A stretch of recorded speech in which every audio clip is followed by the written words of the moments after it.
حضور اکرم صلی اللہ علیہ وآلہ وسلم شب معراج میں بیت المقدس کی طرف جاتے ہوئے مصر کے قریب ایک مقام سے گزرے تو انہیں نہایت ہی اعلیٰ اور زبردست خوشبو آنے لگی۔ آپ صلی اللہ علیہ وآلہ وسلم نے حضرت جبرائیل علیہ السلام سے پوچھا کہ یہ خوشبو کیسی ہے؟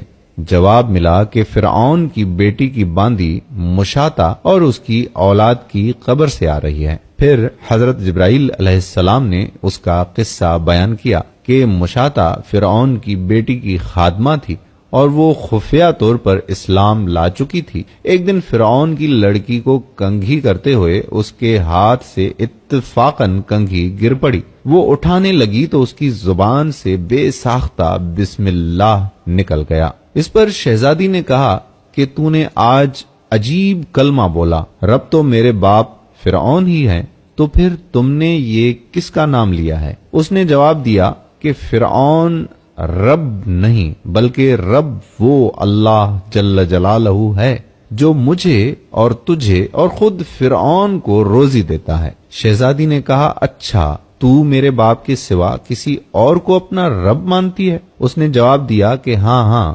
میرا، تیرا اور تیرے باپ سب کا رب اللہ جل جلالہ ہی ہے۔ شہزادی نے اپنے باپ سے کہلوایا، وہ سخت غضبناک ہوا اور اسی وقت اسے برسر دربار بلاوا بھیجا اور کہا کہ کیا تو میرے سوا کسی اور کو اپنا رب مانتی ہے؟ اس نے کہا کہ میرا اور تیرا رب اللہ جل جلالہ ہی ہے جو بلندیوں اور بزرگی والا ہے۔ فرعون نے اسی وقت حکم دیا کہ تانبے کی جو گائے بنی ہوئی ہے اس کو خوب تپایا جائے اور جب بالکل آگ جیسی ہو جائے تو اس کے بچوں کو ایک ایک کر کے اس میں ڈال دیا جائے، آخر میں خود اسے بھی اسی میں ڈال دیا جائے۔ چنانچہ وہ گرم کی گئی، جب آگ جیسی ہو گئی تو حکم دیا کہ اس کے بچوں کو ایک ایک کر کے اس میں ڈالنا شروع کرو۔ اس نے کہا بادشاہ ایک درخواست میری منظور کر، وہ یہ کہ میری اور میرے ان بچوں کی ہڈیاں ایک ہی جگہ ڈال دینا۔ اس نے کہا اچھا تیرے کچھ حقوق ہمارے ذمے ہیں اس لیے یہ منظور ہے۔ اس کے دونوں بچے اس کی آنکھوں کے سامنے اس میں ڈال دیے گئے اور وہ فوراً جل کر راکھ ہو گئے۔ پھر سب سے چھوٹے کی باری آئی جو ماں کی چھاتی سے لگا ہوا دودھ پی رہا تھا۔ فرعون کے سپاہیوں نے اسے گھسیٹا تو اس نیک بندی کی آنکھوں تلے اندھیرا چھا گیا۔ اللہ تعالیٰ نے اس بچے کو اسی وقت زبان دے دی اور اس نے بآواز بلند کہا اماں جان افسوس نہ کر، اماں جان ذرا بھی پسو پیش نہ کرو، حق پر جان دینا ہی سب سے بڑی نیکی ہے۔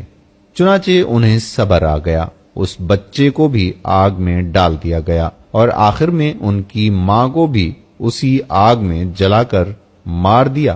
یہ خوشبو کی مہک اسی کے جنتی محل سے آ رہی ہے۔ آپ صلی اللہ علیہ وآلہ وسلم نے اس واقعے کے ساتھ ہی بیان فرمایا کہ 4 چھوٹے بچوں نے گہوارے میں ہی بات چیت کی، ایک تو یہی بچہ اور ایک وہ بچہ جس نے حضرت یوسف علیہ السلام کی پاک دامنی کی شہادت دی تھی، اور ایک وہ بچہ جس نے حضرت جریج ولی اللہ کی پاک دامنی کی شہادت دی تھی، اور ایک حضرت عیسیٰ بن مریم علیہ السلام تھے، بحوالہ مسند احمد اور صحیح بخاری۔ دوستو، آپ کو ہماری آج کی ویڈیو کیسی لگی؟ کمنٹ باکس میں اپنی قیمتی رائے سے ضرور نوازیں اور جتنا ہو سکے شیئر کریں۔